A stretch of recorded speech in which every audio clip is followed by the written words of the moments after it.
guys, Miss Nikki here for Library Labsters, and this is going to be posting on March 9th. This is kind of what we're doing today. I hope I've got that held up close enough. Alright, so we made some sand hydrophobic. That means it's going to have a fear of water.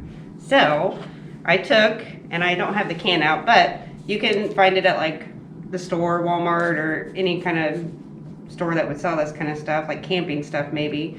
Waterproof spray.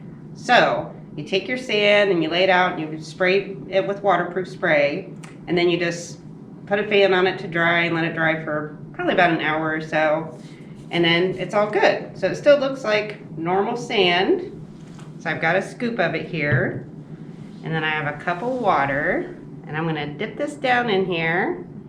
So it looks like it's getting pretty wet. And then look at that. Can you tell at all?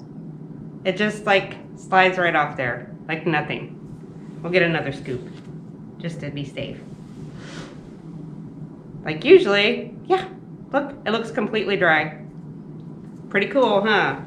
Like usually if you go to the beach or if you're playing in like sand by any water, it kind of mashes together and you can build stuff. Not with this sand now. So, cocoa powder, I got this, I think might be a little hydrophobic too. I don't know. See if you guys have ever tried this experiment. So, it's dry. Dip it in the water. It should be like completely soaked, right? Oh, I see bubbles. Like it looks wet. Oh, we're gonna tap it. Look, did you see it? And you can do this probably numerous times, because I did at home when I was playing. So, and just tap it. Maybe? Oh, isn't that so cool? Oh, we'll just dump that in there, because it's not gonna care. All right, guys, that's all. Just neat little tricks, and we're gonna read a book now. So I've got a couple books here. They both say phobia, because we did hydrophobia sand. I'm going to read this one though. It is by Brandon Terrell, or Terrell. I'm not sure. Look it up. This one is called Don't Look Down. I'm just going to read a little bit of it. I squeezed my eyes shut and balled my hands into fists. For the 100th time in the last 5 minutes, I prayed the plane wouldn't crash, which was kind of ridiculous considering I hadn't even boarded it yet. Simone, are you sure you're all right? My mom asked. She stood behind me as I looked out the airport's giant window at the plane I was about to take across the country.